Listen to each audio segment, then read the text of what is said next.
চাইলাম যে আপনারা কত দামি মানুষ, আপনারা কত মর্যাদাশীল মানুষ। আল্লাহ রাব্বুল আলামিন আমাদের সকলকে কবুল করুক, বলেন আমিন। সর্বপ্রথম দোয়া করি, আজকের মাহফিল যারা আয়োজন করেছেন আল্লাহ তুমি তাদের ক্ষমা করো, আল্লাহুম্মা আমিন। আল্লাহ আজকের মাহফিল যারা আঞ্জাম দিয়েছেন তুমি তাদের শ্রমকে, তাদের কষ্ট ক্লেশকে কিয়ামতের দিনে নাজাতের পাথী হিসেবে আল্লাহ কবুল করে নাও, আল্লাহুম্মা আমিন। আল্লাহ যারা এখানে শোনার জন্য এসেছে তুমি সঠিক কথা শুনে ব্যক্তি জীবন পারিবারিক জীবনে আমল করার তৌফিক দান করো, আল্লাহুম্মা আমিন। সম্মানিত সুধী মণ্ডলী, কোরআনুল কারীম থেকে সূরা আলে ইমরান 96 নম্বর আয়াত, সূরা তাওবা 17 ও 18 নম্বর আয়াত, 16, 17 ও 18 নম্বর আয়াত তেলাওয়াত করেছি। এই বিষয়ের উপরে আলোচনা করব। একটি বিষয়, তার নাম মসজিদ, তার নাম মসজিদ।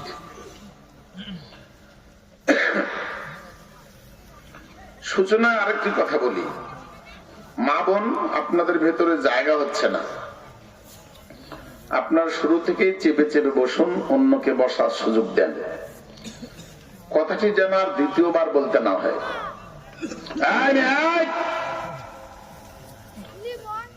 কথা বলছে মানে কানে সাউন্ড আসছে। ভলান্টিয়ার দায়িত্বে যারা আছো কোনো সাউন্ড হবে না। মহিলা ভলান্টিয়ার যে কথা বলবে সাদরে হয় বসে দিবা, তোমরাও কথা বলবে না, নইলে তুলিয়ে বিদায় করে দিবা। কোনো যেন সাউন্ড না হয়। আলোচনা বিষয় মসজিদ। বলেন কি? এদেশে যে শব্দটা প্রচলিত, শব্দটা ভুল, সবাই বলে মসজিদ। কি বলে? আলোচনায় কিছু পরিবর্তন থাকতে হবে। মসজিদ নয়, শব্দটি আমি বললাম যা তাই, মসজিদ। বলেন তো কি? মসজিদ। আর যাতে ভুল ভবিষ্যতে না হয়। মসজিদ নয়, লেখা আছে পেপারে, এখানে ব্যানারে, পোস্টারে, না জেনেই লিখছে। শব্দটি মসজিদ। মসজিদ শব্দের অর্থ সিজদা করার জায়গা। এটা ইসমে জরফের শব্দ। লেখার পূর্বে হয় যিনি জানেন তার কাছে জানবেন, জেনে সঠিক শব্দ ইউজ করবেন। গোটা দেশব্যাপী ভুল চলছে, সবাই ভুলের ভেতরে নয়, কিছু মানুষ তো শুদ্ধ থাকবে ইনশাআল্লাহ। মসজিদ এক বচন, বহু বচন মাসাজিদ। মসজিদ মানে একটি সিজদা করার ঘর, আর মাসাজিদ বহু সিজদা করার ঘর। পৃথিবীতে যত মসজিদ আছে, সিজদা করার জায়গা আছে, এগুলোকে বলা হয় মাসাজিদ। পৃথিবীতে সর্বপ্রথম সিজদা করার জায়গা আল্লাহ নিজে তৈরি করে দিয়েছেন, সুবহানাল্লাহ বলেন।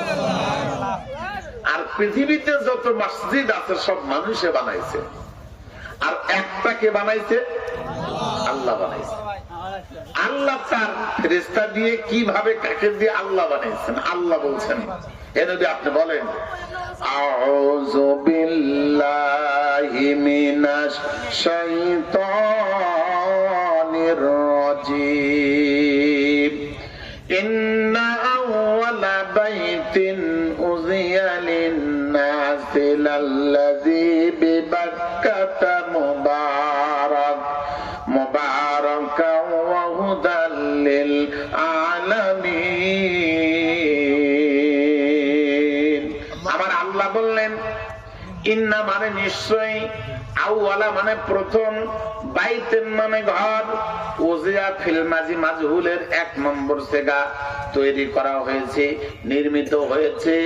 বিবাক্কাতা, বে হরফা হরফে জার, বিবাক্কাতা বাক্কা, মক্কার অপর নাম বাক্কা, মক্কা শহরের অপর নাম বাক্কা। এই মক্কাকে আল্লাহ তাবারক ওয়া তাআলা বাক্কা বলেছেন। বাক্কা মানে চূর্ণ বিচূর্ণ হয়ে যাওয়া, ভেঙে খান খান হয়ে যাওয়া। কেন মক্কার নাম বাক্কা? ব্যাখ্যা করার সময় নেই। পৃথিবীতে যত ইসলামের দুশমন ছিল, কাফের ছিল, মুশরিক ছিল, তারা মক্কাকে ধ্বংস করার জন্য এসেছে, বহু কিছু ধ্বংস করেছে, কিন্তু আল্লাহর ঘর ধ্বংস করার সুযোগ পায়। জোরে বলেন পায়? সব কিছু ধ্বংস করেছে। আজও ইসরায়েল কেন, ইসরায়েলের বাপ দাদা 14 গোষ্ঠী মিলে যদি ফিলিস্তিন কেন, দামেস্ক কেন, সিরিয়া কেন, আর জেরুজালেমের বাইতুল মুকাদ্দাস কেন, গোটা পৃথিবী যদি ধ্বংস করে, একটা জায়গাতে কিঞ্চিত পরিমাণ ক্ষতি করার সুযোগ পাবে না। তার নাম কি? কাবা। বলেন তার নাম বাইতুল্লাহ, আল্লাহর ঘর। আল্লাহ বলছেন আমি এইটার দায়িত্ব আমি নিজে নিয়েছি। এমন কোন সৈন্য পৃথিবীতে আসবে না, এমন কোন জাতির আগমন ঘটবে না, এমন কোন জাতি মাথা উঁচু করতে পারবে না আমার ঘরের উপরে হামলা দেয়। কথা বলেন ঠিক কিনা? তার মানে হলো ইসলামের সূচনা যেখানে, ইসলামের সূচিতা কার যেটা, সেই জায়গাতে ইসলাম আবার ফিরে যাবে। ইসলাম সেখান থেকে বিকশিত, প্রচারিত, প্রসারিত হয়েছে। ওই জায়গায় পৃথিবীর কোন দুশ্মনী চলবে। বড় বড় যত মাস্তান চলে এসেছিল, বাদশাহ আব্রাহার মতো নেতা, ধ্বংস হয়েছে কি হয় নাই? আমি নিজে এখনো হজে যাই নাই। কাবার পশ্চিমে একটা জায়গা আছে, নাম তার ওয়াদি মুহাসসাব।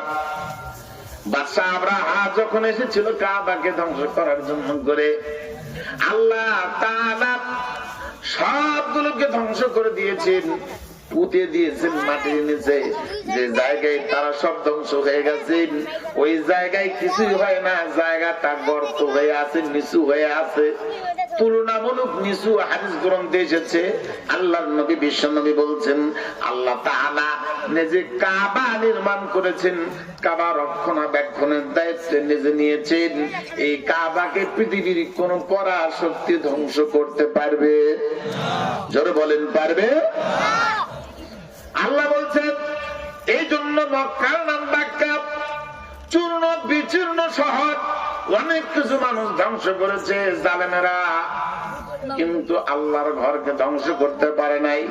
আল্লাহ বলছেন আমি এই ঘরকে পৃথিবীতে প্রথম নির্মাণ করেছি যখন পৃথিবীতে কোন মানুষ ছিল না। বলেন ছিল না? আল্লাহ কেন তৈরি করলেন? আমার আল্লাহ বলছেন মুবারক ঘরটাকে আমি বরকত দিয়ে পরিপূর্ণতা দান করেছি। 2 নম্বর হুদাল লিল আলামিন, পৃথিবীবাসীর জন্য হেদায়েতের মধ্যমণি হিসেবে বানিয়েছি। সুবহানাল্লাহ বলেন। 1 নম্বর বরকতময়। কাবা ঘরে যারা গেছেন, যারা হজ করেছেন, তারা দেখেছেন যদিও অনেকে শুধু একটা কাজের জন্য যায়, ভালো কিছু অনুভব করে না। আল্লাহর নবী বিশ্ব নবী বলছেন ওই ঘরের পাশে কোনোদিন কোনো আবাদ হয় না, কোনো ফসল উৎপন্ন হয় না, গোটা বিশ্বের মানুষ ওই জায়গায় গিয়ে খাবারের কম পড়ে না। এর নাম বরকত। এর নাম কি? আল্লাহ বলছেন আমি কাবাকে বরকত দিয়ে পরিপূর্ণতা দান করেছি। গোটা বিশ্বের মানুষ যদি ওখানে বছরের পর বছর থেকে খায়, কোন খাবারের অভাব হবে না। বরকতের মালিক জোরে বলেন কে?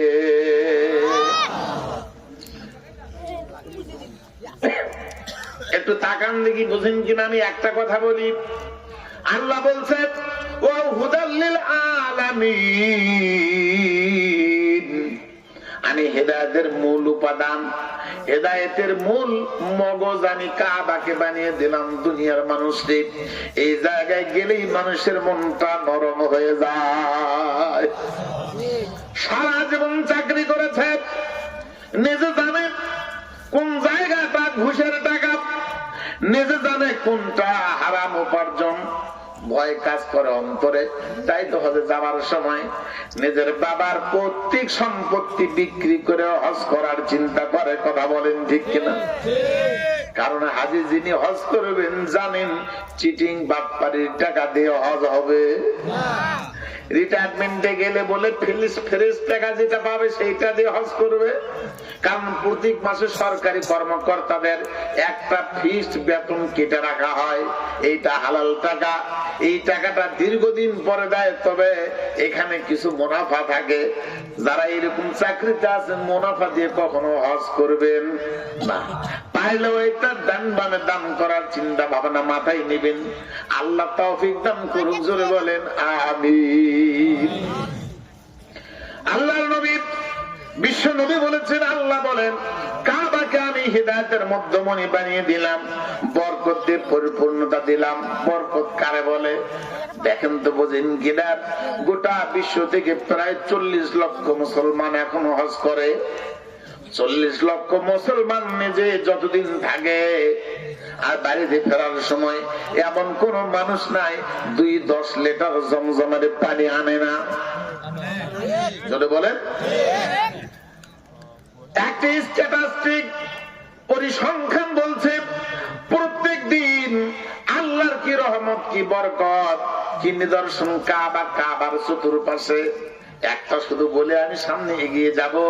আল্লাহ বলছেন আমি শুধু ইব্রাহিমের সন্তান ইসমাইলের পায়ের গোড়ালির আঘাতে একটা কূপ নির্মাণ করে দিলাম। মাত্র সেই সময়ের কূপের গভীরতা 14 থেকে 14.5 ফিট।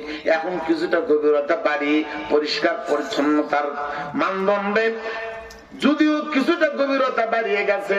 পানি প্রত্যেক দিন কয়েক হাজার ব্যারেল পানি প্রত্যেক দিন উত্তোলন করা হয়, গোটা বিশ্বব্যাপী ছড়ানো হয়। কিঞ্চিত পরিমাণ পানি আবে জমজমে কমে না। কি দিয়ে বোঝাবো আপনাকে? কাবার কি ফজিলত, মসজিদের কি মর্যাদা। আল্লাহ তাআলা এই কাবা বাইতুল্লাহ আল্লাহর ঘরকে নির্মাণ করলেন, হেদায়েতের মূল উপাদান বানালেন, বরকত দিয়ে ভরে দিলেন। এই মসজিদের সঙ্গে সম্পর্ক যাদের, এদের কপাল খুলে দিবেন কে? আরো জোরে বলেন কে? মসজিদের সাথে আজ সম্পর্ক মানুষের বেশি ভালো না। যাদের সম্পর্ক বেশি ভালো ওদেরকে আবার মিথ্যা দোষ দিয়ে জেলখানায় ঢোকায় আসে না নাই? আর বাপ্পার আর বেটা, বাপ্পার মা, বাপ্পার বাবা, বাপ্পার নামাজ নাই, কালাম নাই, আল্লাহ নাই, রাসূল নাই। ও আবার দাড়িওয়ালা টুপিওয়ালাকে জামাতের নাম বলে জেলখানায় ঢোকায়, আছে না নাই? আরো জোরে বলেন আছে না নাই? জুলুম করেছিল, বাটপারি করেছিল। সকল ক্ষমতার মালিক কে? একটু জোরে বলা যাবে কে? রাজত্বের মালিক কে? রাজত্ব কেড়ে নেওয়ার মালিক কে? আমার আল্লাহ তাআলা বলেন খবরদার, দিনের সঙ্গে যাদের সম্পর্ক, ধর্মের সাথে যাদের সম্পর্ক, মসজিদের যাদের সম্পর্ক, মসজিদের সাথে যাদের অন্তর ঝুলন্ত, ওদেরকে দোষ দিও না, ওদেরকে মিথ্যা অপবাদ দিয়ে জেলখানার কয়েদি বানিও না। আমি আল্লাহ তোমাকে কখনো ছাড়বো। বাংলাদেশে ইসলামী মূল্যবোধে আঘাত হানার কারণে, মিথ্যা অপবাদ, ইসলামী মূল্যবোধে আঘাত হানার মামলায় যাদের জেলখানায় রাখা হলো, তারা বাংলাদেশ না, গোটা বিশ্ব বরেণ্য আলেমে দ্বীন, গোটা বিশ্বের শ্রেষ্ঠ মুফাসসির, যে মিথ্যা মামলা দিয়ে যুগের পর যুগ জেলখানায় রেখে মারা হলো, তার অপরাধ ছিল ইসলামী মূল্যবোধে আঘাত। জোরে কন্যা উযুবিল্লাহ। কি ইসলাম বোঝে যারা চলে গেল, এরা কত বড় মুফাসসির, আর কত বড় মুহাদ্দিস, কত বড় দিনদার, কত কি বোঝে গো। যিনি মুফাসসির গোটা বিশ্ব বরেণ্য, যিনি গোটা বিশ্ব বরেণ্য আলেমে দ্বীন, তিনার নামে মিথ্যা মামলা, ইসলামের নামে নাকি আঘাত দিয়েছে। কন্যা এই জাতিকে কি দিয়ে বুঝাবে? এই মামলায় 13 বছর জেল খেটে মারা গেলেন। ইন্না লিল্লাহি।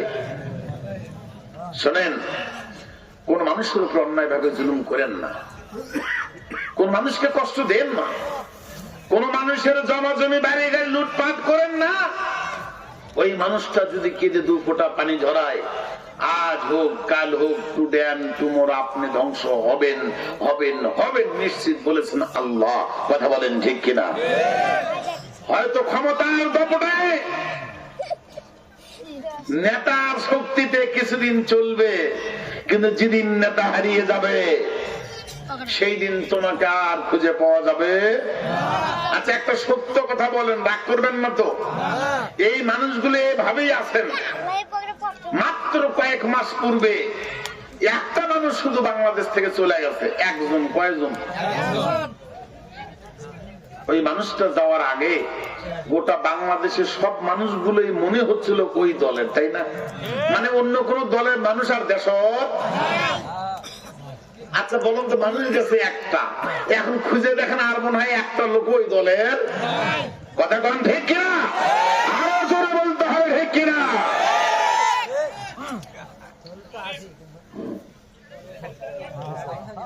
কথা বলেন কেন? শোনেন, সীমা অতিক্রম করার একটা সীমানা আছে। পৃথিবীতে সবচেয়ে বড় বাটপার রাজনীতিগিরি, আর তোমরা তো 3 দিনের বাটপার। কথা বলেন ঠিক কিনা? ক্ষমা চাও আল্লাহর কাছে, আল্লাহ তোমাদের ক্ষমা করুন, দোয়া করি বলেন আমিন। বলছিলাম কোরআনের সাথে সম্পর্ক নাই, মসজিদের সাথে সম্পর্ক নাই। আরে বাংলাদেশের যত জায়গার সভাপতি তারাই দাড়ি নাই, নামাজ নাই, কালাম নাই, আল্লাহ নাই, রাসূল নাই। কথা বলেন সঠিক না ব্যাঠিক? বেকায়দায় করে সভাপতি বানাতেই হয়, তাই না? আচ্ছা বলেন তো, 16 কোটির মুসলমানের দেশে হিন্দু যদি হয় চেয়ারম্যান, তুমি কেন তোমার গুপ্তাঙ্গ কাটিয়ে মুসলমান হলে তুমি ব্যাক করলে মুসলমান?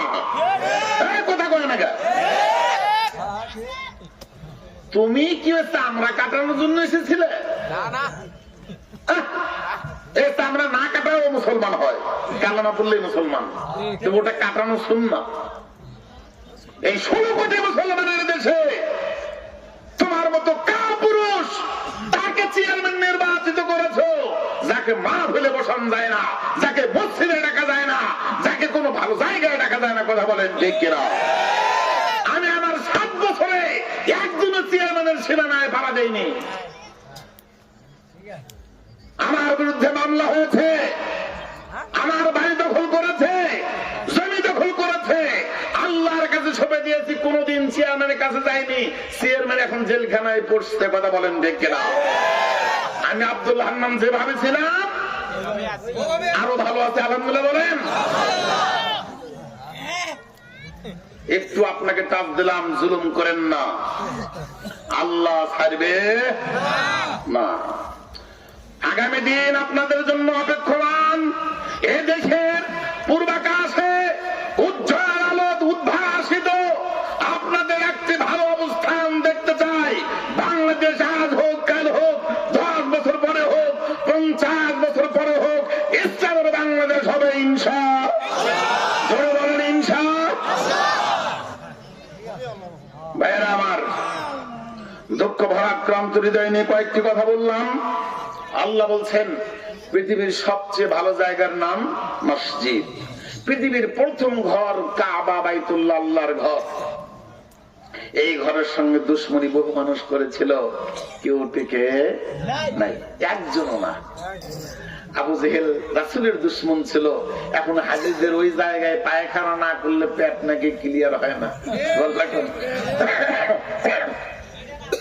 একজন বক্তা বলেই ফেললেন, হুজুর আমি গেছি, ভালো মানুষ, গোটা মক্কা মদিনা ভ্রমণ করি, কিন্তু যখনই কাবা ঘর ভ্রমণ করে, সোয়ার করে, তওয়াফ করে আবু জেহেলের বাড়ির পাশে যাবার ধরছি, পেটের মধ্যে একটা মুসুর মারলো। বলে কে? ভালো মানুষ কেন পেট কামড়ানো শুরু করলো? আমি কিছু বললাম না, বুঝতে পারছি না। তো পুলিশ আছে ওখানে, পুলিশ সুরতা, আরবিতে বলা হয় সুরতা। বলছে সুর। পুলিশ ভাই আমি বুঝতে পারছি না, পেট কামড়াচ্ছে। তখন বলছে ভাই হালান্তা থাকলো, আরে তুমি কি পায়খানা করেছো? কি ভাইটা আবু জেহেল? আবু জেহেলের বাড়িতে কি পায়খানা করছো? না তোমার কাম সব ভালো আছে। সুবহানাল্লাহ। এটা হাদিস বলেন, এটা কিন্তু শুনে বলছে, ওনার কথা যিনি বলছেন। ভাই আমি যখনই আবু জেহেলের বাড়িতে পায়খানায় বসলাম, আমার পেট কামড়া কামড়ি সব বন্ধ। সুবহানাল্লাহ। হতেও তো পারে, আল্লাহ করতে পারে না? কিন্তু আল্লাহ তো তার বাড়িকে পায়খানা বানাচ্ছে, এটা চলন্ত চূড়ান্ত সত্য। সুবহানাল্লাহ বলেন। তো তোমরা জুলুমবাদ যদি করো তোমাদের অবস্থা পায়খানার চেয়েও নিচু হবে। কথা বলেন ঠিক কিনা? আর একটা কথা বলে নেই, মানুষ মারা গেলে কবরে ঢুকলে পৃথিবীর কেউ দেখবে না, তারপরেও দুইজন মালাক আসবে কাছে। কিন্তু বর্তমান তারা বেশি বাড়াবাড়ি করছিল, তারা কবরের চেয়েও খারাপ জায়গায় আছে না নাই? ওদের কাছে ফেরেশতাও ঢুকবে না, ওদের কাছে বউ নাই, ওদের সোল নাই, ছেলে নাই, মেয়ে নাই, এখন একটু যোগাযোগ করা মোবাইলটাও নাই। কথা কয় না? কারণ একবার যদি নেতা, ওই নেতা বলছিল না স্মার্ট, এই অল্পই বোঝেন। হ্যাঁ, তো নেতা যদি একবার ফোন দিয়ে কথা বলে ধরা পড়বে কোথায় আছে, নেটওয়ার্ক বলে দিবে। এই জন্য তারা এখন সব থেকে শূন্য, মানে এমন বঞ্চিত, সব থেকে বঞ্চিত। এই বঞ্চিত করার মালিককে আরো জোরে বলেন কে? আপনাদের অনুরোধ জানাচ্ছি, আপনারা যারা এখানে বসেছেন, আমার একটা কথা মনে রাখবেন, 3টি সরকার বাংলাদেশ থেকে চলে গেছে। আপনাদের গাইবান্ধা রংপুরের চাচা, তেনাকেও আমি সাধুবাদ দেই না। বাংলাদেশের বগুড়ার জিয়াউর রহমান প্রেসিডেন্ট চলে গেছে, তাকেও আমি সাধুবাদ দেই না। 15 বছর দাঁড়া গেল, তাদেরকেও আমি ধন্যবাদ দেই না, একজনকেও ধন্যবাদ দেই না। কারণ কোরআনুল কারীম মানব জাতির জন্য সবচেয়ে শ্রেষ্ঠ, নির্ভেজাল, উত্তম সংবিধান। আলহামদুলিল্লাহ বলেন। Our constitution, the Holy Quran and Sunnah. We are the mujahid of Islam. We are the soldier of Allah. Our constitution, the Holy Quran and Sunnah. আমাদের সংবিধান দিয়েছেন আল্লাহ, যেটা তার নাম কি? কোরআন। ধরে বলেন তার নাম কি? কোরআনে যত বিধান আছে, 3 সরকারের এক সরকারও পার্লামেন্টে একটা আইনও পাস করে নাই। বিধায় আমি কোন সরকারকে সাধুবাদ দিতে পারি না। বাংলাদেশে যদি কোন সরকারের প্রধান একটা আইন পাস করতে দেখেন, দুর্নীতি, চাঁদাবাজি, জুয়া, চুরি যারা করবে ধরা পড়লে হাত কাটে দাও, একটাই, এটা সবার জন্য ভালো হতো না? বলেন তো। তো আইনটা পাস করলে বাংলাদেশের চিরতরে চুরি, ডাকাতি, ঘুষ, সুদ বন্ধ হয়ে যেত। কথা বলেন। দেশটা সোনার দেশে তো একজনও করে না। নামাজ পড়লেই নাকি, আর না পড়লেও নাকি সুবহানাল্লাহ। এই কথাটা ব্যতিক্রম হলো না? নামাজ পড়লে নাকি, না পড়লেও নাকি। বলে কেমনে? আপনি নামাজ পড়বেন বলে শুয়ে গেছেন, কিন্তু জাগতে পারেননি, না পড়লে নামাজ পড়ার নাকি দিবেন আল্লাহ। সুবহানাল্লাহ। এক আশ্চর্য কথা। তো এই নামাজের একটা হুকুম দেশের পার্লামেন্টে পাস হোক, এটা কোন সরকারের কোন এমপি মন্ত্রী পাস করে নাই। আপনি সাধুবাদ দিবেন কি করে? সর্বশেষে বলছি, শোনেন, আপনারা যদি সচেতন হন, আপনারা যদি দিনদার হন, মুত্তাকি হন, আপনাদের কাছে আমার দাবি, একদল তো গেছে 15 বছর খেয়ে, এখন আপনারাও যদি আবার এই লুটপাট খাওয়ার চিন্তা ভাবনা করেন, আল্লাহ আপনাদেরকেও ছাড়বে না। কথা কি বুঝেছেন? আকেল মন কেলে ইশারা ভি কাফি হে, জ্ঞানীর জন্য ইঙ্গিতই যথেষ্ট। আপনি যদি মনে করেন ওরা তো নাই নাই, এখন যা পাই তাই খায় নেই, তাহলে আপনারও একদিন এইরকম অবস্থা হবে ইনশাআল্লাহ। ইসলাম শান্তিপূর্ণ ধর্ম, ইসলাম শান্তির ধর্ম। কোরআন মানুষের শান্তি জীবনে বয়ে আনার জন্য আল্লাহ দিয়েছেন। আল্লাহ বলছেন, তোমরা মসজিদের সাথে সম্পর্ক গড়াও, মুসলমানের সাথে আন্ডারস্ট্যান্ডিং রাখো। যদি রাখতে পারো, আল্লাহ তোমাদের চলার পথকে বরকত দিয়ে, রহমত দিয়ে ভরে দিবেন। বলেন সুবহানাল্লাহ। আর কয়েকটা কথা বলি। এই মসজিদ পৃথিবীর সবচেয়ে ভালো জায়গা। পৃথিবীর প্রথম ঘর বাইতুল্লাহ, 2 নম্বর ঘর বাইতুল মুকাদ্দাস। এই বাইতুল মুকাদ্দাসকে বুখারীর বর্ণনা এসেছে, বাইতুল্লাহ 40 বছর পরে আল্লাহ পাক তৈরি করেছেন। কত বছর পরে? 40 বছর পরে। 3 নম্বর ঘর আল্লাহর নবী মসজিদে নববী। এই 3টি ঘরের ইবাদতের নেকি আছে, বেশি কম বেশি। কাবা ঘরে 1 রাকাতে 1 লাখ রাকাতের নেকি। সুবহানাল্লাহ। 1 রাকাতে কত রাকাতের নেকি? 1 লাখ রাকাতের নেকি। বাইতুল মুকাদ্দাস, আল্লাহর নবী, এগুলো 50,000 নাকি এক রাকাতে। আল্লাহু আকবার। এক জায়গায় আসছে এক রাকাতে 1000 রাকাতের নাকি। 50,000 হাদিসটা দুর্বল, আবার ধরেন না হুজুর বললেন কেন, আমি সেটাও বলে দিলাম। এই 3 মসজিদ ছাড়া কোন মসজিদে নেকির উদ্দেশ্যে যাওয়া যাবে না। এ দেশেরই মানুষ যায়, বলছে কাবায় যদি 1 রাকাত পড়ে 1 লক্ষ রাকাতের নেকি হয়, বাংলাদেশের টঙ্গীর ইজতেমায় গেলে 10 লক্ষ রাকাতের নেকি পাওয়া যায়। নাউজুবিল্লাহ কবেন না? আস্তাগফিরুল্লাহ। সম্মানিত সুধী মণ্ডলী, এই 3 মসজিদ ছাড়া কোন মসজিদে নেকির উদ্দেশ্যে ভ্রমণ করা যাবে না।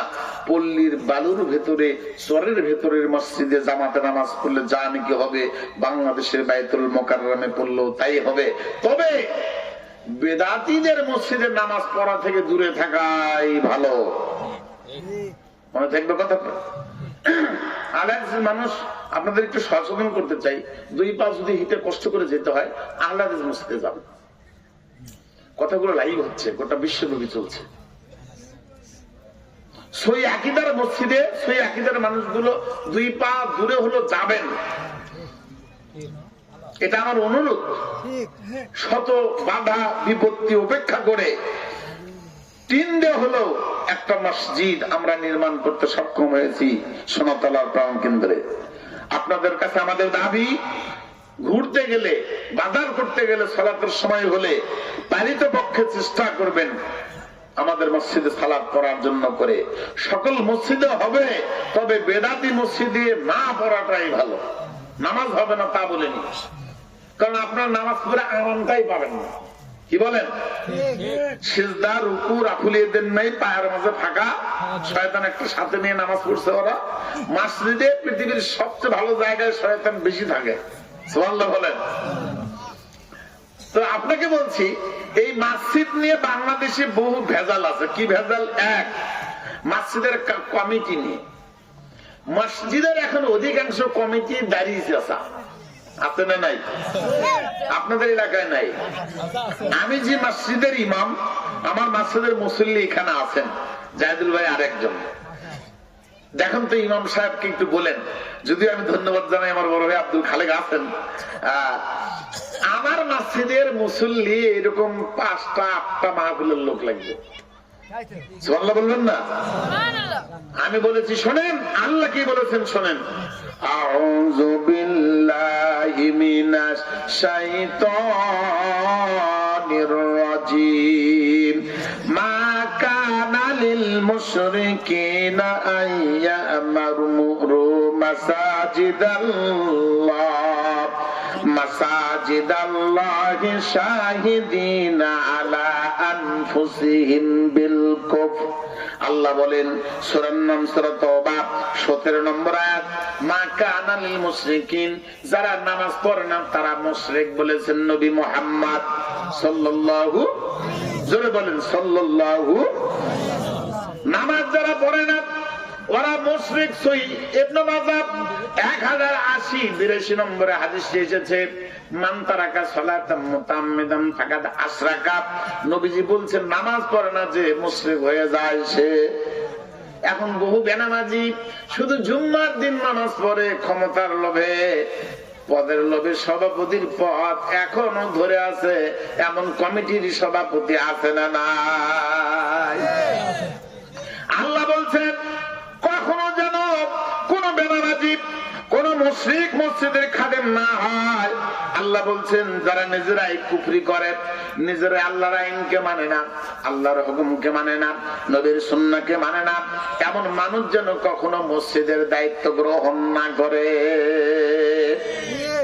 আল্লাহ বলছেন উলাইকা হাবিতাত আমালুহুম ওয়া ফিন্নারিহুম খালিদুন। আল্লাহ বলছেন তাদের আমলগুলো বরবাদ হবে। তুমি যত সুফিগিরি উপরে দেখাও না কেন, ভেতরটা যদি ভালো না হয়, ভেতরে যদি পরিষ্কার না হয়, তোমার এই সুফিগিরি দেখে লাভ হবে না। যদি মসজিদ নির্মাণ করেন, মসজিদের কমিটি লোকের ভেতরে গুণ থাকতে হবে 4টি। জোরে বলেন কয়টি? এই 4টি গুণ যদি না থাকে সেই লোককে যেন কমিটিতে রাখা না হয়। বলছে হুজুর কেমনে বাদ দিব? ওদের জায়গা, ওদের জমি, ওরাই সব, কিভাবে কি বলবো? তাহলে আমি বলবো মসজিদের ইমাম যিনি আছেন, খতিব যিনি আছেন গো, আপনি বেশি বেশি করে এই বক্তব্যটা মসজিদে দিবেন। কথা বলেন ঠিক কিনা? আমি দূরে নয়, জাঙ্গালিয়া গাইবান্ধা শাখাটার ঐতিহ্যবাহী মসজিদ। আমার মসজিদে একদিন যাওয়ার জন্য আমন্ত্রণ জানালাম। কয়েক থানা থেকে কয়েক উপজেলার লোক এখানে জুম্মার খুতবা শোনার জন্য আসে। আশ্চর্য হবেন, শেখগুন থেকে, মোকামতলা থেকে, ফাঁসিতলা থেকে, মহিনাকুঞ্জ থেকে, নাকাইহাট থেকে, আর সাগাটা থেকে, ওই বোনার পাড়া, বহু জায়গা থেকে আসে শুধু জুম্মার খুতবা শোনার জন্য করে। আপনাকেও বলছি একদিন যাবেন, বক্তব্যের সাথে 19-20 পাবেন না ইনশাআল্লাহ। আমি আমার বক্তব্যে বলেছি মসজিদের কমিটির একজনকে দাড়ি চাচা থাকা যাবে? জোরে বলেন যাবে? একজন ধরা পড়ে গেল, লজ্জায় নামটা কেটে চলে গেলেন, আর দায়িত্বে থাকবেন না। আমি দোয়া করেছিলাম, মাবুদ গো তুমি হিদায়াত দান করো, লোকটা বয়স হয়ে গেছে, দাঁড়িয়ে রাখার তৌফিক দান করো। 7 দিন পার হয় নাই, আল্লাহ তাআলা কবুল করেছেন, দাঁড়িয়ে রেখে মসজিদে ঢুকেছে। চিৎকার করে বলেন আলহামদুলিল্লাহ। আমি আমার খুতবায় বলেছি, আমার নাম দিয়ে শুধু ফেসবুক পেজে একবার সার্চ দিবেন, শায়েখ, ইংরেজিতে শায়েখ আব্দুল হান্নান আদিবি। প্রত্যেক জুম্মার খুতবা ঘরে বসে পাবেন। ফেসবুক পেজ, প্রত্যেক জুম্মার খুতবা লাইভ হয়ে চলে। বিষয় ভিত্তিক আলোচনা, জীবনের সব পাল্টে যাবে। প্রত্যেকটা বিষয়ের উপরে আলোচনা, সব ডিটেলস পাবেন ইনশাআল্লাহ। একটু ভালো কাজের পরামর্শ দিলেন, একটু ফলো করেন ইনশাআল্লাহ। আমি আমার বক্তব্যে বলেছি, দাড়ি চাচা যত বড় নেতা হোক, যত জমিদাতা হোক, যত টাকাওয়ালা হোক, মসজিদের প্রথম কাতারে বসা যাবে। মাত্র কয়েক কিলো ভাগে এই আলোচনা কুয়াশা না হলে জাঙ্গালেও সম্ভবত যেত। বিশাল কুয়া, প্রচন্ড কুয়াশা। আমি বলেছি খবরদার একজন সামনে কাতারে দাড়ি চাচা বসবেন না। আল্লাহ নবী নিষেধ করেছেন, প্রথম কাতার দাড়ি চাচার জন্য নয়। প্রথম কাতারে যদি দাড়ি চাচা বসার সুযোগ না থাকে, মুসলমান তোমার লজ্জা হয় না? তুমি আবার দাড়ি চেঁচে মসজিদের সভাপতি হও কেমনে? হারামখোর, ঘুষখোর, সুদখোর সামনে বসবেন না। যদি এটা ভেতরের জিনিস, উপরে দেখা যায় না, এরপরেও যদি কেউ বসে বসবে বলেছি, দাড়ি চাচা মানুষ পেছনে বসবেন। আমি যদি এখন নাম বলি তাহলে ধরা পড়বে। সবচেয়ে হাইলি এডুকেটেড পারসন, উচ্চ শিক্ষিত মানুষ আমার মসজিদের, সবচেয়ে বড় পদের চাকরি করে, ডিসির মতো মর্যাদা যার, ওই মানুষটা দাড়ি না থাকার কারণে সামনের কাতারে আর বসে না। অন্য জেলায় বললে স্বাস্থ্য, তাই না? আমি আমার এখানেই বলছি ডাইরেক্ট অ্যাকশন। ইমাম সাহেব আপনাকে বলছি, একটু হক কথা বলেন। ইমামেরাই পারে সমাজ পরিবর্তন করতে, কথা বলেন ঠিক কিনা? তথ্য নিয়ে দেখেন, লাইভ হচ্ছে, মসজিদ থেকে বহু লোক দেখছে। কমান লেখে পরে দেখি 10 বছর পেরিয়ে গেছে, প্রায় 3000 মুসল্লির মসজিদ। হাতি গুনে 10 বছরে 5 থেকে 6 জনের বাড়িতে বহুবার দাওয়াত দেওয়ার পরে হাজির হয়েছে। আমি কারো বাড়ির দাওয়াত খাই না। সুবহানাল্লাহ। আমার জাহিদুল ভাই চলে গেছেন, চলে গেছেন। গত কয়েকদিন পরে মাহফিল ছিল জাঙ্গালিয়ায়, 31 তারিখে একটা মাদ্রাসার সভা আছে জাঙ্গালিয়ায়, আমি থাকবো। যদি পারেন যাবেন। জান্নাত জাহান্নামের এক গুরুত্বপূর্ণ আলোচনা পেশ করবো ইনশাআল্লাহ। সম্মানিত সুধী মন্ডলী, আরে আমার মসজিদের সভাপতি বসে আছেন, আলহামদুলিল্লাহ, দোয়া করেন। লোকটা খুব ভালো মানুষ, আলহামদুলিল্লাহ বলেন। তিনি এত বড় একটা অবদান মসজিদের জন্য রেখেছেন, কর্তৃপক্ষ 2-1 জন ছাড়া কেউ জানে না। আজকে আমি বলেই দিই, আল্লাহ বেচারাটা ক্ষমা করুক, বলেন আমিন। আল্লাহ তাকে জান্নাতের সুচ্চ আসন যেন দেন মারা যাওয়ার পরে, বলেন আমিন। হায়াতে সিহাতে দান করুক, বলেন আমিন। তিনি নিজে প্রথম দিনে মসজিদ তো তৈরি করেছেন, ডিজাইনার তিনি, 1 কোটি টাকার নগদ তিনি দিয়েছেন। এটা কেউ জানে না, 3 জন মানুষ 2 জন মানুষ জানে, তার মধ্যে আমি খুব সঙ্গ করেছি, কাউকে জানাই না, একেবারে সাদা সিধা। এমন কোন ফকির গিয়ে তার কাছে কিছু চাইলে পায় না এরকম ইতিহাস নাই। অথচ দেখে মনে হবে আল্লাহু আকবার, এত আমলদার। আল্লাহু আকবার। সম্মানিত সুধী মণ্ডলী, গোটা বুখারী গ্রন্থ ঘেটে ঘেটে একটা গ্রন্থ লিখেছেন বুখারীর নির্যাস। মসজিদের সভাপতি হলে যোগ্যতা লাগে, কি বলেন? বুখারীর নির্যাস একটি গ্রন্থ লিখেছেন। আমি খুতবা দেওয়ার জন্য লোকই পাই না ওখানে, মাঝে মাঝে তো থাকি না, কেন কোনো বিষয়ে খুতবা দিলে আর সভাপতি যদি বসে থাকে, ওই বিষয়ের কোনো কথা বাদ গেলে সভাপতি বলে দিবে এই জায়গা বাদ গেছে, এই শব্দ ভুল হয়েছে। এরকম যোগ্যতা সম্পন্ন সভাপতি সুবহানাল্লাহ বলেন। আল্লাহ বলছেন 4টি গুণ লাগবে মসজিদের দায়িত্ব গ্রহণ করার জন্য করে। 1, ইন্নামা ইয়ামুরু মাসাজিদাল্লাহি মান আমানা বিল্লাহি ওয়াল ইয়াউমিল আখির। আল্লাহ বলছেন তোমরা মসজিদের সঙ্গে সম্পর্ক করাবা, তোমাদের কাজ থাকতে হবে ভেতরে 4টি। জোরে বলেন কয়টি? 1 নম্বর, আল্লাহর প্রতি তোমাদের যেন বিশ্বাস থাকে। তোমার মরণদাতা যিনি, তোমার হায়াত দাতা তিনি, তোমার রিজিক দাতা যিনি, তোমার রিজিক থেকে ফিরিয়ে তুলিয়ে নেওয়ার মালিক তিনি, এক কথায় সকল ক্ষমতার মালিক যিনি। জোরে বলেন তিনি কে? আল্লাহ। তোমার বিশ্বাস যেন থাকে আল্লাহর প্রতি। 2 নম্বর, ওয়াল ইয়াউমিল আখির, তুমি যেন পরকালের প্রতি বিশ্বাসী হও। যদি কোন মানুষ পরকালকে বিশ্বাস করে, পরকালকে ভয় করে, ওই মানুষের দ্বারা জীবনে দুনিয়াতে কোনো অন্যায় করার সুযোগ হবে? যদি বলেন সুযোগ হবে না।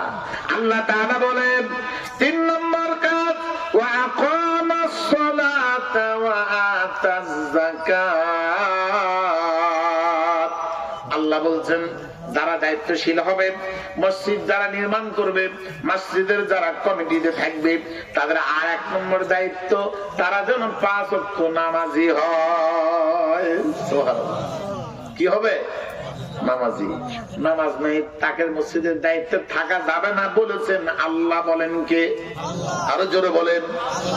হয়তো ভেবেছেন আব্দুল হান্নান হুজুর গায়ের জোরে কথা বলছেন, দাড়ি চাচা মসজিদের কমিটিতে থাকা যাবে না, নামাজি মসজিদের কমিটিতে থাকা যাবে না। কোথায় আছে বলেন তো?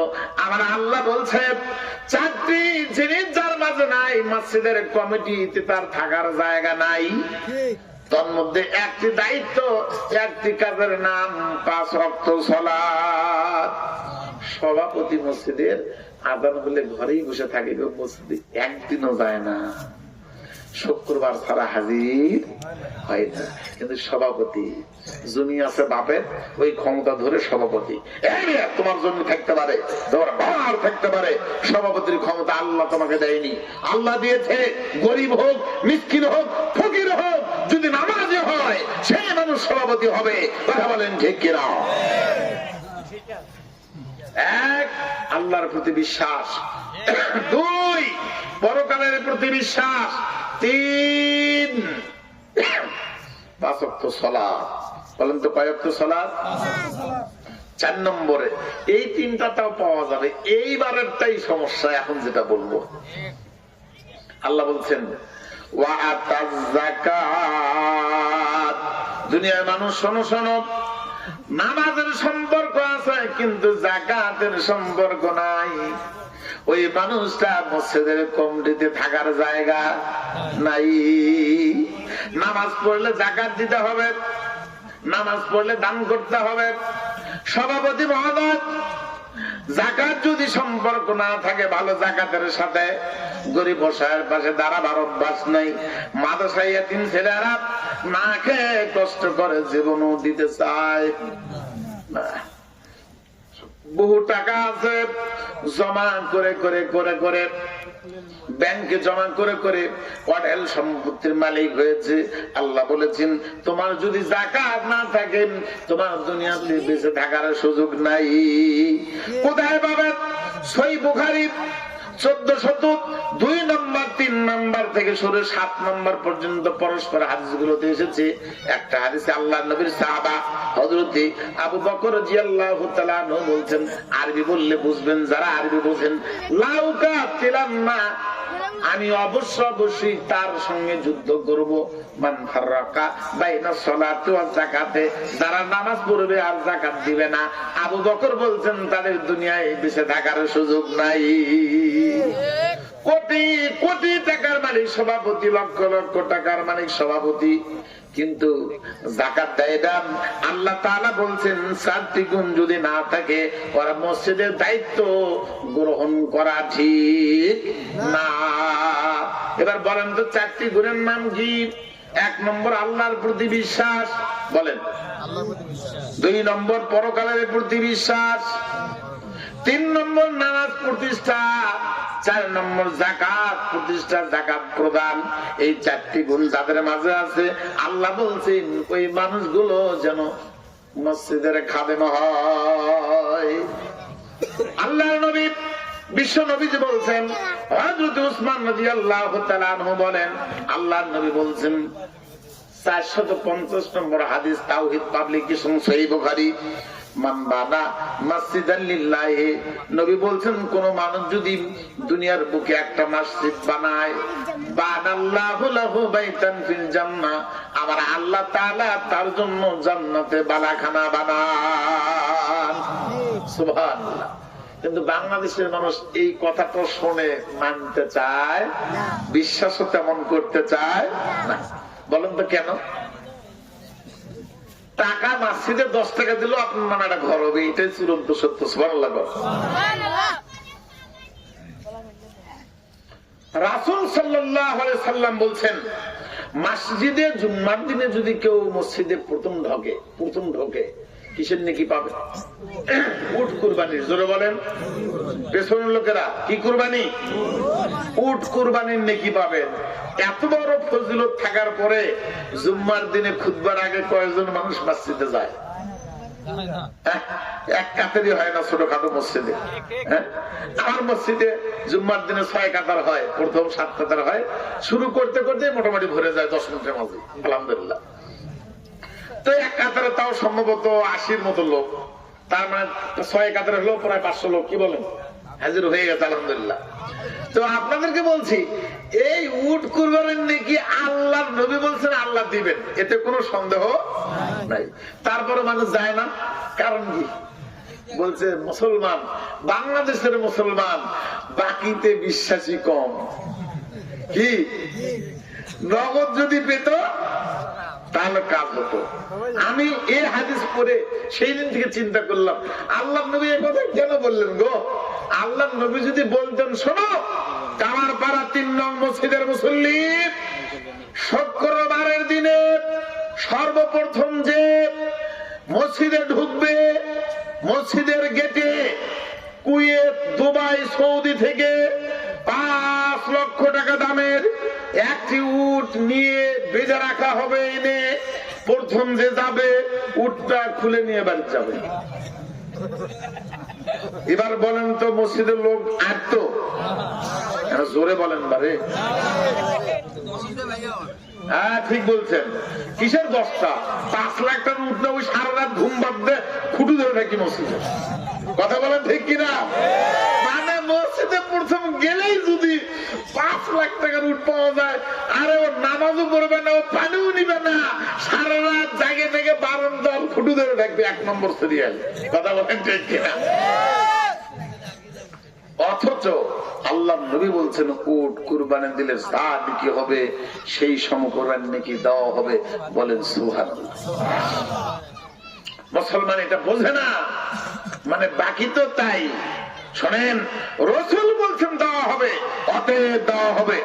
আল্লাহ নবী বলছেন মসজিদ যদি কেউ সাধ্য মতো সামর্থ্য অনুযায়ী টাকা দিয়ে 10 টাকা 20 টাকা 100 2000 5000 যতটুকু পারছে বানাছে। আল্লাহ নবী বলেছেন তার নামে একটা জান্নাতে ঘর হবে হবে ইনশাআল্লাহ। আপনি নিরাশ হবেন না, আল্লাহর সম্পদের অভাব নাই, জান্নাতে বালাখানার অভাব নাই, আপনি নিরাশ হবেন কেন? খবরদার শোনেন, আল্লাহর নবী বিশ্ব নবী বলছেন মানুষ যখন মারা যাবে সব আমল বন্ধ হবে, কয়টা আমল খোলা থাকবে? কয়টা আমল? 3টি। আরেকটা হাদিসে এসেছে 7টি। আরেকটা হাদিসে এসেছে 7টি। ইন্না মিম্মা ইয়ালহাকুল মুমিনা মিন আমালিহি ওয়া হাসানাতিহি বাদা মাউতিহি, বাইহাকির হাদিস, ইলমান আল্লামাহু ওয়া নাশারা ওয়া ওয়ালাদান তারাকা সালিহান তারাকা ওয়া মুসহাফান ওয়ারাসা আও মাসজিদান বানা। এখানে 4টা বললাম। মুসলিম গ্রন্থের হাদিস, আল্লাহর নবী বলছেন মানুষ মারা গেলে 3টি আমল খোলা থাকে। এক, সন্তান যদি থাকে, এই সন্তান যদি দোয়া করে বাবার কপাল খুলে যাবে, বলেন আলহামদুলিল্লাহ। বাবারা আবার কার মা নাই কার বাবা নাই জানি না, কয়েকটা মিনিট আপনার চেহারাকে আমি আকর্ষণের দৃষ্টি আকর্ষণ করছি, তাকান তো বোঝেন কিনা। আপনার বাড়ি আপনার গাড়ি এখন যে মানের আছে এর যে বহু খারাপ মানের ছিল, কিন্তু আপনার বাবা ভালো জায়গা করেছেন, ভালো বাড়ি বানিয়েছেন, বাবা আর দুনিয়ায় নাই। আমি তাই তো খুব কষ্ট করে আপনারা আমার জন্য একটু দোয়া করেন, আমার বাবা মা যেন কিছুদিন বেঁচে থাকে, দোয়া করবেন ইনশাআল্লাহ। আমি কষ্ট করে হলো বাবা মার সুখের জন্য করে একটা বাড়ি বানাতে চাচ্ছি ইনশাআল্লাহ, শুধু উদ্দেশ্য বাবা আর মা। আলহামদুলিল্লাহ বলেন। আল্লাহর নবী বিশ্ব নবীজি বলেছেন দুনিয়ার মানুষদের তোমরা যখন মারা যাবে কিছুই সাথে যাবে না। বাবা তোমার চলে গেছে, জনম দুঃখিনী মা তোমার চলে গেছে, মা চলে গেছে, বাবা চলে গেছে। তোমার বাবা মাকে শতদিন চিৎকার করে কেঁদে ফিরে পাবা না, ডেকে পাবা না। ওই বাবা মা জমা জমি বাড়ি গাড়ি টাকা পয়সা রেখে চলে গেছে। তোমার বাবা মা ইয়েতিমের মতো কবরে পড়ে হাউমাউ করে কাঁদছে, তুমি কোনদিন কবরের পাশে দাঁড়াবার সুযোগ পাও না। নবী বলছেন জুরু মাকাবিরাকুম, দুনিয়ার মুসলমানেরা তোমরা তোমাদের বাবা মার কবর গুলোকে জিয়ারত করো। এই জায়গায় যত মানুষ আছেন গো, 2-5 জন মানুষ হাত তুলে দেখাতে পারবেন কি রাতের 12টার পরে কবরের পাশে দাঁড়িয়ে দোয়া করেছে? আমি করেছি আলহামদুলিল্লাহ, একটা পাইছি আলহামদুলিল্লাহ। রাতের 12টার পরে 10টার পরে গভীর রজনীতে দুনিয়ার মানুষগুলো যখন ঘুমান্ত, পশু পাখি ঘুমান্ত, আল্লাহর নবী বিশ্ব নবী ঘর থেকে শীতের রাত্রিতে বেরিয়ে যেতেন জান্নাতুল বাকি, যদিও তার নাম বাকিউল গারকাদ, বাকিউল গারকাদে যেতেন।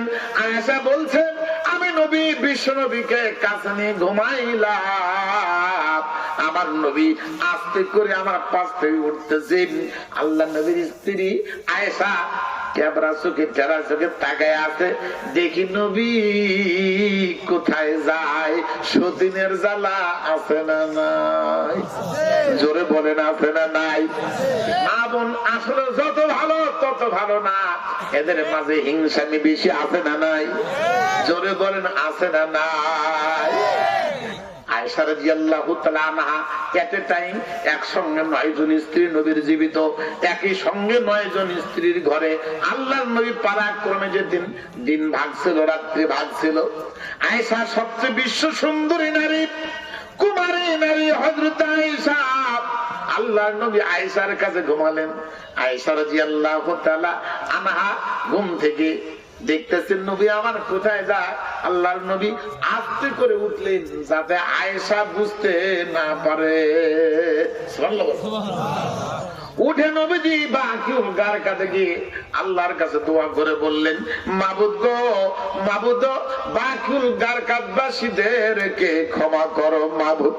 মাবুদ কত বন্ধু কত সঙ্গী দুনিয়া দুনিয়া থেকে বিদায় হয়ে গেছে, একসঙ্গে চললাম, একসঙ্গে যুদ্ধের ময়দানে জিহাদ করলাম। নবী, বিশ্ব নবী কেঁদে কেঁদে পানি ঝরা ঝরা আল্লাহকে বললেন, আয় আল্লাহ, তুমি এই কবরবাসীদের ক্ষমা করে দাও। জোরে বলেন আলহামদুলিল্লাহ। কেঁদে কেঁদে বক্ষ ভেজে দিলেন। দুনিয়ার মুসলমান, তোমার বাবা চলে গেছে, মা চলে গেছে, ভাই চলে গেছে, জনম দুঃখিনী মা আর দুনিয়ায় নাই। কোনদিন কবরের পাশে গিয়ে সালামটাও দিতে পারলে না। কপাল পোড়া মুসলমান, ওই বাবা দুনিয়া থেকে বিদায় হয়ে গেছে, ওই মার চেহারাটার সামনে নিয়ে একবার নয়নে পানি ঝরে আল্লাহর কাছে দোয়া করে বলেন, মাবুদ গো, আমার মাকে ক্ষমা করো, আমার বাবাকে ক্ষমা করো। এই দোয়াটা কবরে যাবে। নবী বলছেন 2 নম্বর, দোয়া শেখেননি, সন্তান ভালো রাখেননি, দোয়া করার সুযোগ নেই। নবী বলছেন তুমি নিজে দিন শেখো, সেটাও শেখেননি। 3টি আমল কবরে যাবে। এক, ভালো ছেলে, ছেলের দোয়া, ভালো ছেলে রাখেননি, ছেলে রেখে গেছেন সব ডিপ জল মার্কা, আছে না নাই? দাঁড়িয়ে পেশাব করে, আছে না নাই? শীতের সময় ভালো মানুষটাও দাঁড়িয়ে ছেড়ে দেয়। বাংলাদেশে গাড়িতে থেকে যখন নামি হোটেলে ব্রেক করে, বসো না বসো না, কুকুরও যা করে মানুষও তাই করে। এইরকম সন্তান যদি রেখে যান, জীবনে দোয়া করবে কি করে গো? দিন শেখায়েন, ধর্ম শেখায়েন, খাবার কম পাক, মন্দ পাক, একজন সন্তানকে আলেম বানায়েন, কপাল খুলবে ইনশাআল্লাহ। আমি দূরে বলছি না, আমি এলাকার মানুষের জন্য বলছি। একই সঙ্গে যারা পড়েছি, আমার সঙ্গে সাথী সব জেনারে চলে গেছে, আমার সাতকার একজনও কর্মে লাগেনি, সব বেকার পরে রয়ে গেছে।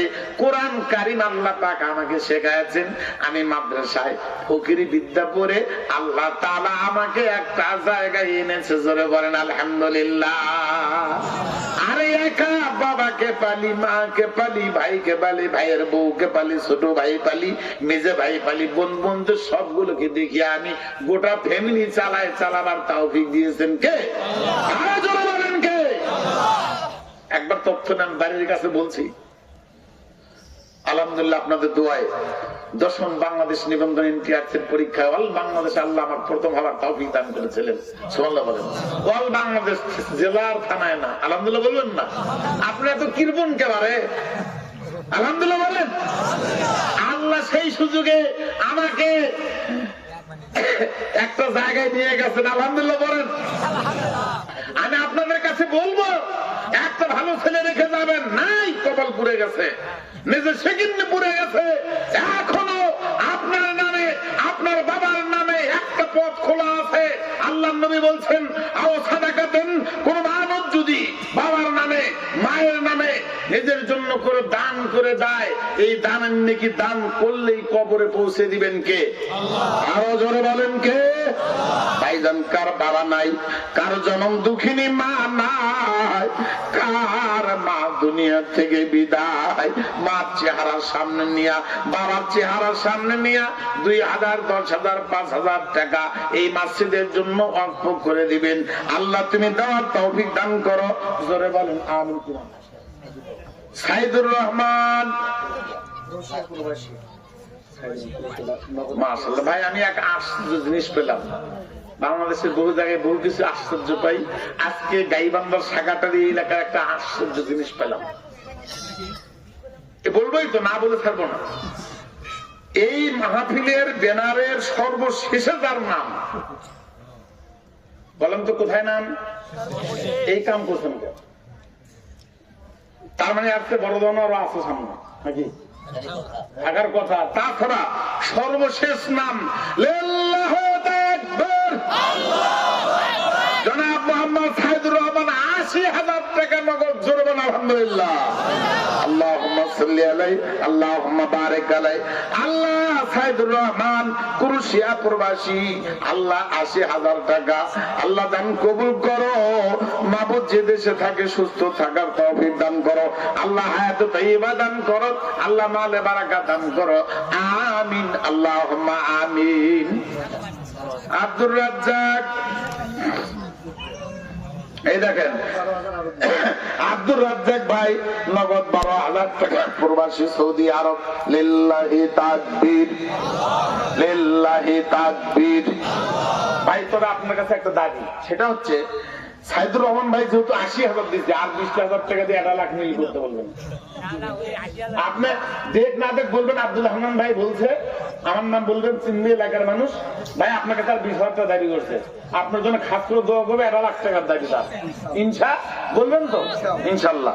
আপনারা সবাই আমার সাথে আমিন আমিন বলে আল্লাহুম্মা সাল্লি আলাইহি, আল্লাহুম্মা বারিক আলাইহি। ইনশাআল্লাহ দেখবেন হয়ে যাবে ইনশাআল্লাহ। আল্লাহ মতিউর রহমান 2,000 টাকা। লিল্লাহি তাকবীর। আল্লাহ